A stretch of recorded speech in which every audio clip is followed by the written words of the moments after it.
지금 살까 말까 고민한다면 인생의 지각비를 내게 될 것.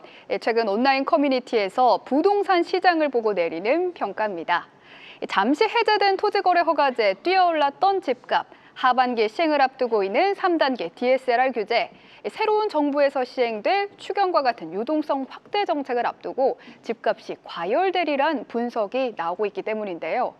집값을 내리지는 못해도 적정 집값을 유지시키겠다는 이재명 정부. 과연 이재명 정부는 부동산 정책에 성공할 수 있을까요? 그렇다면 이재명 정부가 현재 구상하는 부동산 정책을 알아야겠죠.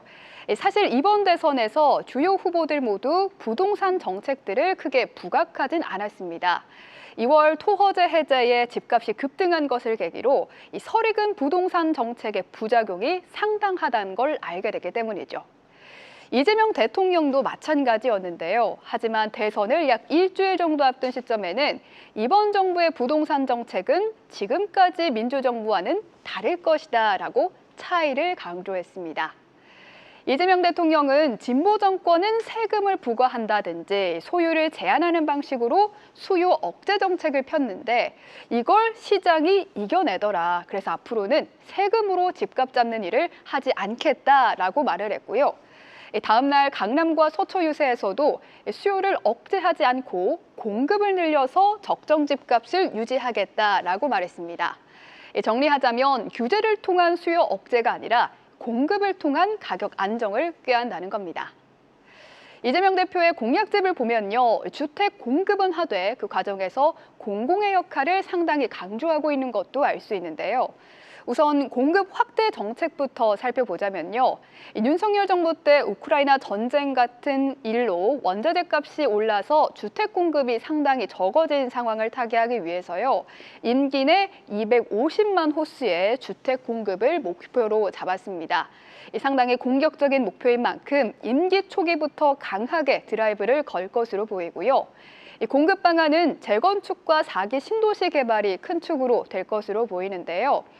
재건축을 원활하게 하고 용적률을 좀 완화하면서 분당과 일산 같은 1기 신도시 그리고 수원과 용인 같은 노후계획 도시의 재건축을 지원하겠다라고 말을 했습니다. 또 다음 장을 좀 살펴보시면요. 4기 신도시와 관련된 개발을 하겠다라는 것도 공약에 내걸었는데요. 공급 확대는 이렇게 진보 진영의 스탠스와 비슷했는데 대신 이재명 대통령은 그 과정에서 공공의 비중을 강조했습니다. 공공임대주택 공급 로드맵에 대해서 법정화를 추진하겠다라고 약속을 했는데요. 그러면서 공공주택 확대에 대한 강한 의지를 드러냈고요. 또 1인 가구와 청년을 위한 직주 근접 공공주택 공급, 또 생애 주기별로 공공임대 확대를 정책으로 내걸기도 했습니다. 그리고 이 과정에서 LH 그리고 GH 같은 공공기관의 역할 확대도 전망이 되고 있죠. 하지만 집값 문제 역시나 쉽게 잡히기에는 변수가 많습니다. 부동산 공급 감소를 이끌었던 비싼 원자재값 여전히 떨어지지 않고 있고요. 또 내수 진작을 위한 추경 같은 유동성 공급 방안이 대기하고 있다 보니 이로 인한 부동산 가격 상승도 우려스러운 겁니다. 또 7월에는 3단계 스트레스 DSR 시행을 앞두고 대출 막차를 타려는 수요도 상당한데요. 과연 이재명 정부 집값을 안정시킬 수 있을까요? 오늘 그 자세한 내용 함께 살펴보시죠. 네, 브리핑 보고 오셨고요. 좀 더 깊은 이야기로 들어가 보겠습니다. 김인만 부동산경제연구소 소장 나와주셨습니다. 어서 오십시오. 안녕하세요. 네, 새 정부가 어제 이제 출범을 했고요. 새 정부 출범 이후에 집값 흐름 6개월 동안이 좀 중요하다라는 얘기도 있던데 과거에는 좀 어땠습니까? 부동산 시장 같은 경우는 흐름 자체가 중요합니다. 흐름이 한번 정해지면 보통 3년에서 5년 정도 이어지기 때문에 특히 서울 아파트 시장에서는 굉장히 중요한데요. 네. 너무 멀리 가면 기억이 잘 안 나니까 일단 박근혜 정부부터 좀 생각을 해보게 되면 박근혜 정부는 바통을 이어받자마자 집값이 떨어졌습니다. 굉장히 많이 떨어져서 떨어지게 되면 부양을 해야 되잖아요. 그래서 우리가 기억하고 있는 빚내서 집 사라.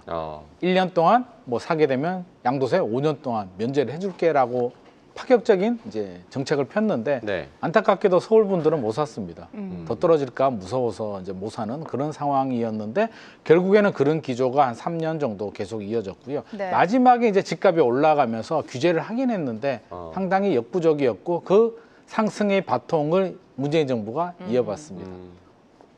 출범하자마자 이제 집값이 올라가게 되죠. 그래서 네. 아마 제 기억으로는 5월에 아마 취임을 하신 것 같고요. 6월에 첫 대책이 나왔는데 전혀 반응이 없었고요. 오히려 더 폭등을 해서 또 8위 대책 나오고 한 달 잠시 주춤하다가 또 올라가고 이제 수렁에 빠지게 됩니다. 27번이 넘는 계속 대책을 발표했음에도 집값을 잡지 못했고요. 윤석열 정부는 또 금리가 올라가게 되면서 집값이 떨어지는 코너에 상황에 몰렸습니다. 공교롭게도 이렇게 해서 민주당이 집권하면 집값이 올라간다. 또 국민의힘이 집권하면 집값이 내려간다라는 또 그런 역설적인 문제가 생기는데 이건 우연의 일치일 뿐이고요. 이번에도 보게 되면 안타깝게도 최근에 강남 집값이 2월 토지거래가구역을 풀어주게 되면서 네. 뜨겁게 움직이다가 확대 재지정하고요. 한 달 정도는 약간 숨고르기 들어가다가 최근에 다시 또 상승폭이 확대가 되고 있습니다. 오늘 또 한국부동산원 주간 매매가격지수 변동률 보니까 껑충 올라갔더라고요. 전국은 조용한데 서울만, 서울 또 한강 벨트만 굉장히 뜨겁게 달아오르고 있기 때문에 앞서서 이제 브리핑에서 가급적이면 손을 대지 않겠다, 세제는 대지 않겠다라고 했는데 강남 집값이 올라가는 걸 바라보고만 있을 것인지 어떻게 할 것인지 이재명 정부의 첫 번째 숙제가 굉장히 무겁게 느껴집니다.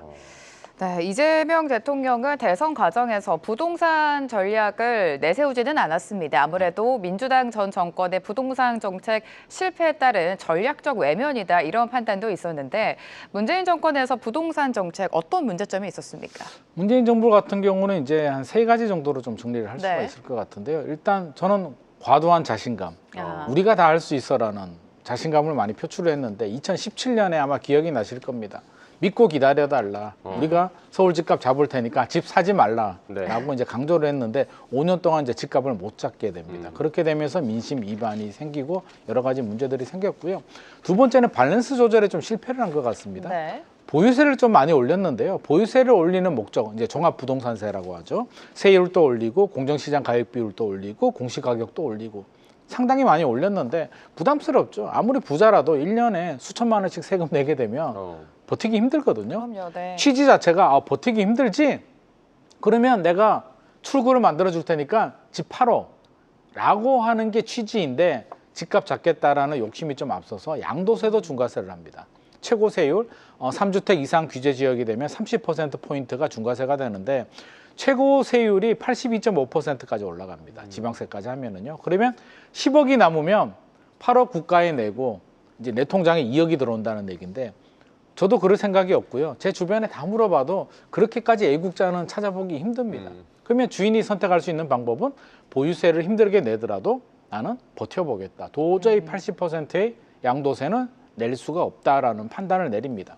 안 팔게 되면 어떻게 되죠? 매물 잠김 현상이 생깁니다.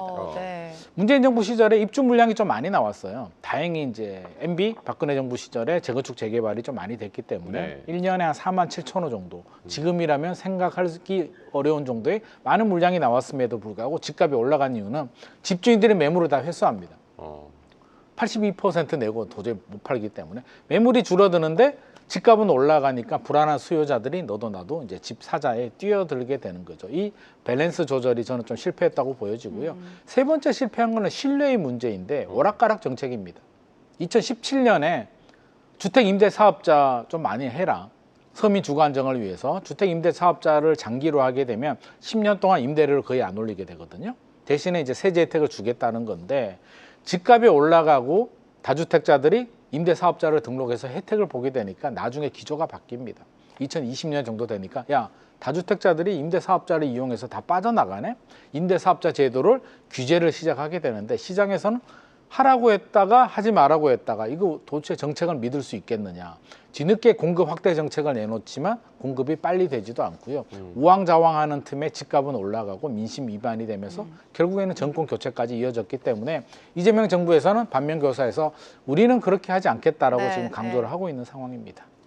네, 문재인 정부 과도한 자신감과 오락가락하는 정책 이런 부분을 반면교사 삼아서 새 정부가 정책을 세워야 될 텐데요. 이 대통령은 이제 부동산 공약으로 집값 안정 강조하면서 주택 공급 확대에도 이제 초점을 맞추는 모습이긴 한데 뭐 구체적인 뭐 수치나 이런 게 딱 들어오는 건 없어서요. 네. 소장님께서 보시기에 이제 현실적으로 가능한 수치나 목표 어떤 것들 좀 보십니까? 저는 공급이라는 거는 우리가 타선 기간이라고 하는데 사실 공사만 들어가도 기본적인 3년이 걸리거든요. 근데 인허가 받고 여러 가지 절차를 하게 되면 민간 기업들이 공급을 하는데도 6년 정도 시간이 걸리고요.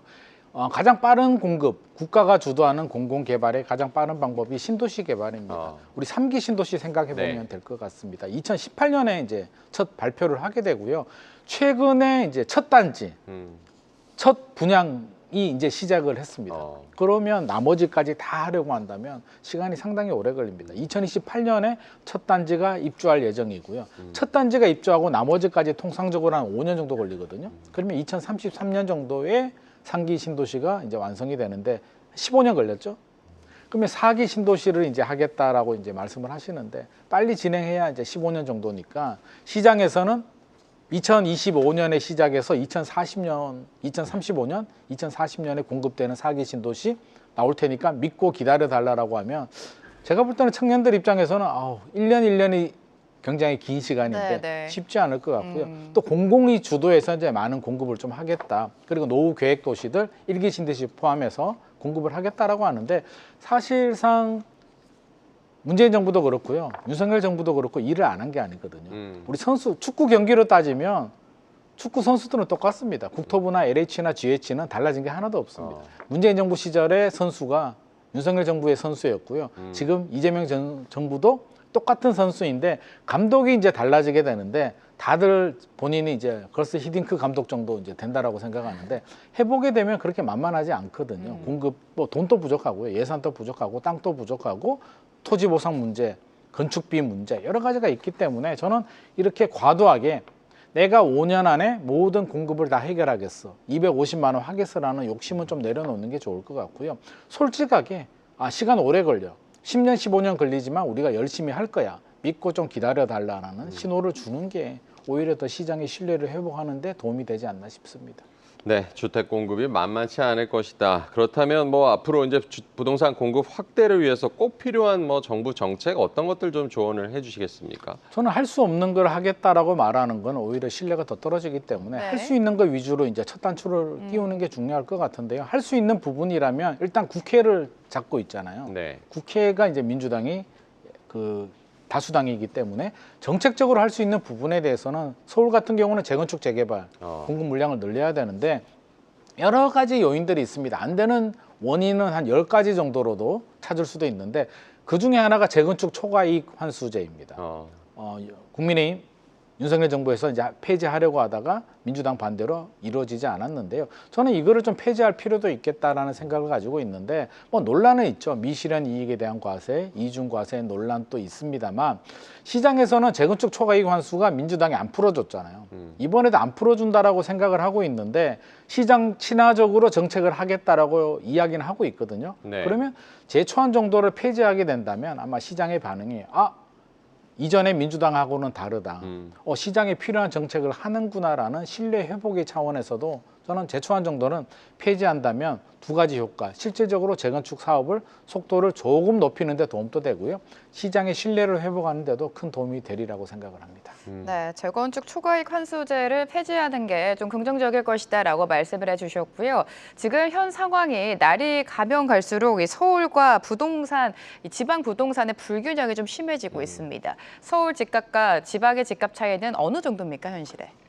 최근에 네. 통계 결과를 보게 되면 이제 상위 20% 5분이라고 하는데요. 네. 하위 20%는 1분입니다. 가격 차이가 11배 정도 납니다. 서울 아파트 평균 한 채를 팔면 지방에 이제 11채를 살 수가 있는데 아무래도 평균 가격을 보게 되면 한 23억이 넘거든요. 24억 정도 되면 대부분 이제 서울에 집중되어 있고요.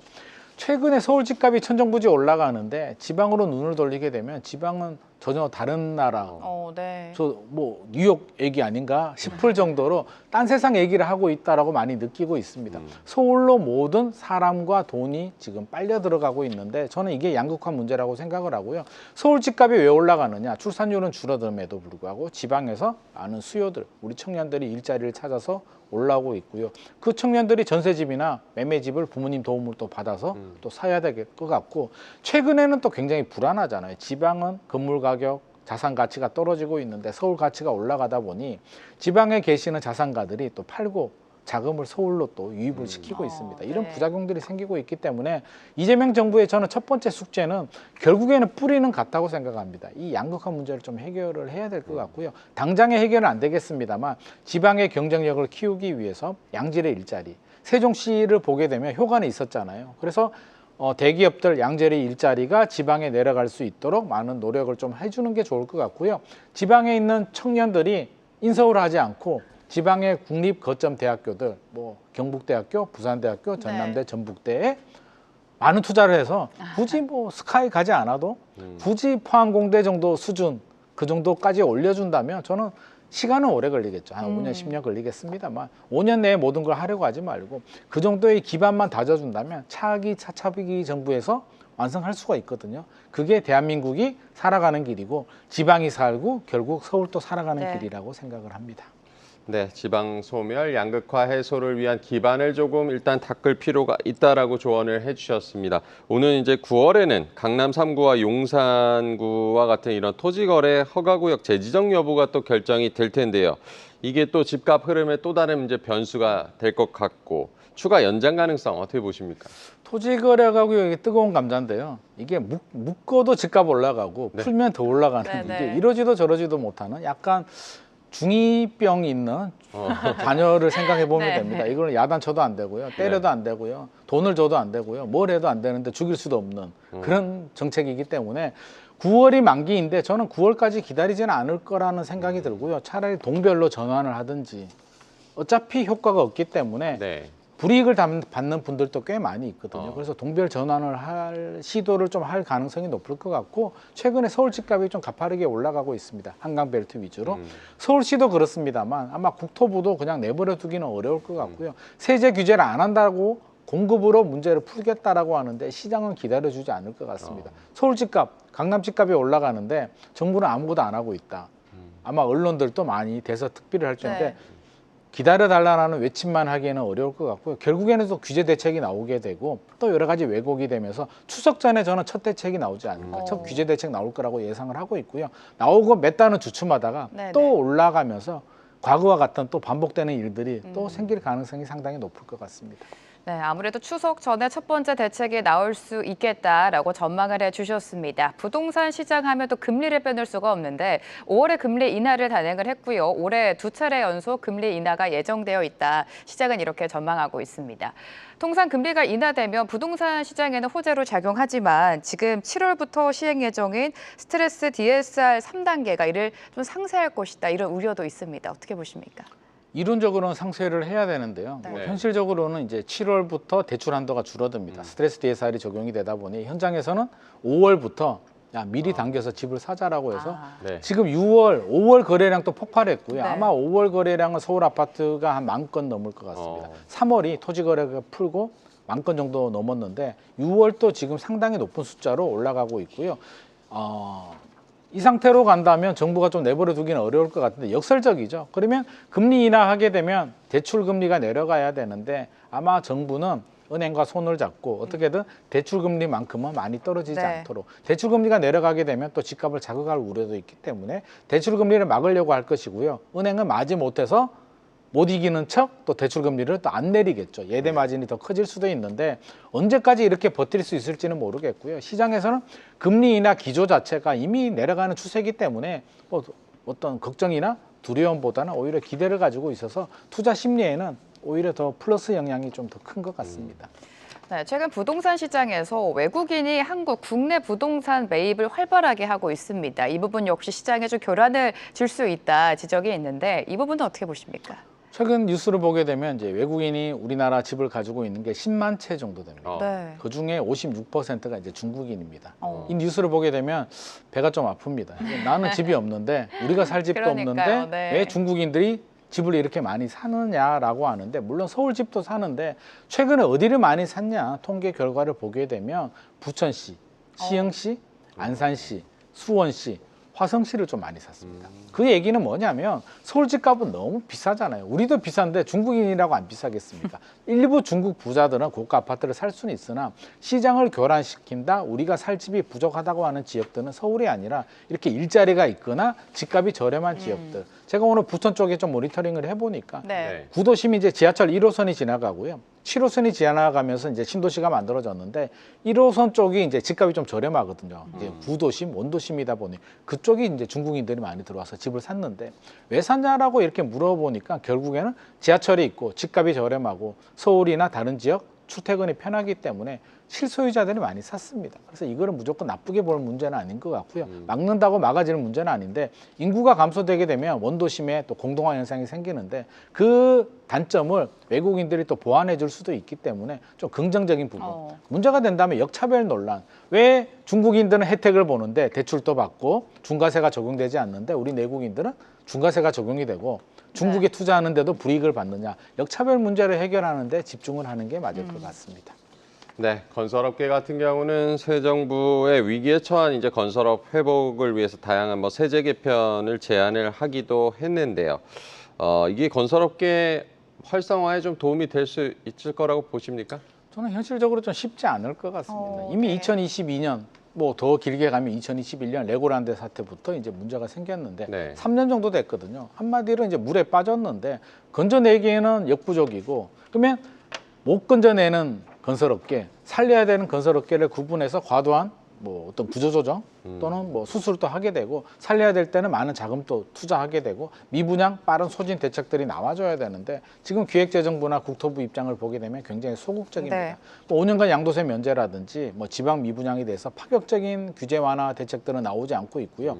그냥 중과세 주택수 빼주겠다 정도인데 오르지도 않는 집을 중과세 빼준다고 과연 누가 살까라는 생각이 듭니다. 그래서 저는 좀 더 전향적으로 기업이 단순히 노력해서 될 문제는 아닌 것 같고요. 뭐 새 정부에서도 지방 미분양 또는 기업들을 살리기 위해서 또는 못 살리는 분들에 대해서는 또 과감한 구조조정도 하는 좀 보다 윤석열 정부보다 네. 과감한 개혁이 좀 필요할 것 같습니다. 네, 새 정부 출범과 함께 부동산 정책에 대해서 오늘 자세하게 짚어봤습니다. 김인만 부동산 경제연구소 소장과 함께했습니다. 고맙습니다. 고맙습니다.